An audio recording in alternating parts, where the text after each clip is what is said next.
तमिलनाडु विधानसभा चुनाव 2026 के लिए मतगणना शुरू हो चुकी है और राजनीतिक दल और जानकार शुरुआती कुछ घंटों के रुझानों पर बारीकी से नजर रखे हुए हैं। अक्सर अंतिम परिणाम दिशा तय करते हैं। इस साल का मुख्य मुकाबला मुख्यमंत्री एम के स्टालिन के नेतृत्व वाले सत्तारूढ़ द्रविड़ मुनेत्र कजगम यानी डीएमके गठबंधन अखिल भारतीय अन्ना द्रविड़ मुनेत्र कजगम यानी एआईएडीएमके के नेतृत्व वाले गुट भाजपा गठबंधन और अभिनेता राजनेता विजय की तमिलगा वेट्री कजगम यानी टीबीके के बीच है, जो अपना पहला विधानसभा चुनाव लड़ रहे हैं। उत्तरी राज्यों की तुलना में तमिलनाडु में मतगणना का पैटर्न ऐतिहासिक रूप से अपेक्षाकृत स्थिर रहा है। राजनीतिक जानकारों का कहना है कि लगभग 30 से 40% मतगणना पूरी हो जाने के बाद राज्यव्यापी रुझान आमतौर पर स्थिर होने लगते हैं।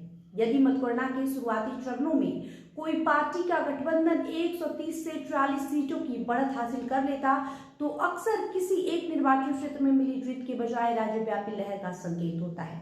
234 सदस्यीय विधानसभा में बहुमत का आंकड़ा 118 है, इसलिए शुरुआती रुझानों में इस सीमा को आसानी से पार कर लेना आमतौर पर निर्णायक जनादेश का संकेत देता है। 2011 और 2021 दोनों चुनावों में शुरुआती रुझान अंतिम परिणाम के काफी करीब थे, जिसमें 2011 में एआईएडीएमके और 2021 में डीएमके की ओर मजबूत रुझान मतगणना से कुछ घंटों के भीतर ही स्पष्ट हो गए थे।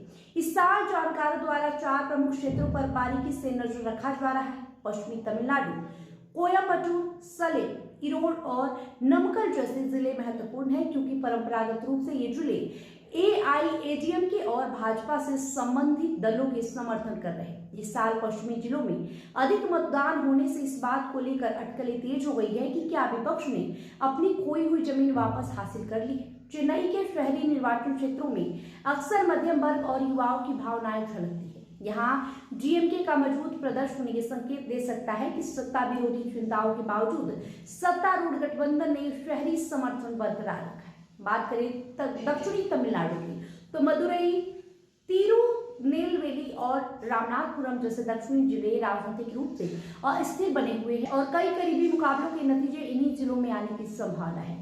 इस चुनाव में सबसे बड़ी अनिश्चितताओं में से एक विजय की टीबीके पार्टी है। जानकारों का मानना है कि पार्टी भले ही तुरंत बड़ी संख्या में सीटें ना जीत पाए, लेकिन शहरी और युवा बहुल निर्वाचन क्षेत्रों में डीएमके विरोधी या एआईएडीएमके विरोधी वोटों में विभाजित करके नतीजों में महत्वपूर्ण बदलाव ला सकती है।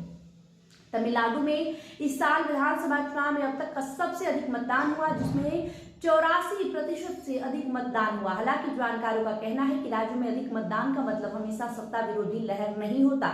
बहुकोणीय चुनाव में यदि विपक्षी दलों के वोट कई चुनौती देने वालों के बीच बढ़ जाते हैं तो अधिक भागीदारी कभी कभी सत्तारूढ़ दल को लाभ पहुंचा सकती है। इस चुनाव में महिला मतदाताओं की संख्या पुरुष मतदाताओं से 17 लाख अधिक रही, जो पिछले तमिलनाडु चुनाव में देखी गई प्रवृत्ति को जारी रखती है। राजनीतिक जानकारों का मानना है कि महिला मतदाता और कल्याणकारी योजनाओं के लाभार्थी कई करीबी सीटों पर निर्णायक भूमिका निभा सकते हैं। देखना काफी दिलचस्प होगा कि तमिलनाडु में इस बार क्या कुछ होता है। हम सबकी निगाहें रिजल्ट पे टिकी हुई है। जो भी अपडेट्स होंगे आपसे रूबरू करवाते रहेंगे। बहरहाल रिपोर्ट में इतना ही। बने रहे हमारे प्रिय समाचार के साथ। वीडियो को लाइक और शेयर करें। बहुत बहुत शुक्रिया।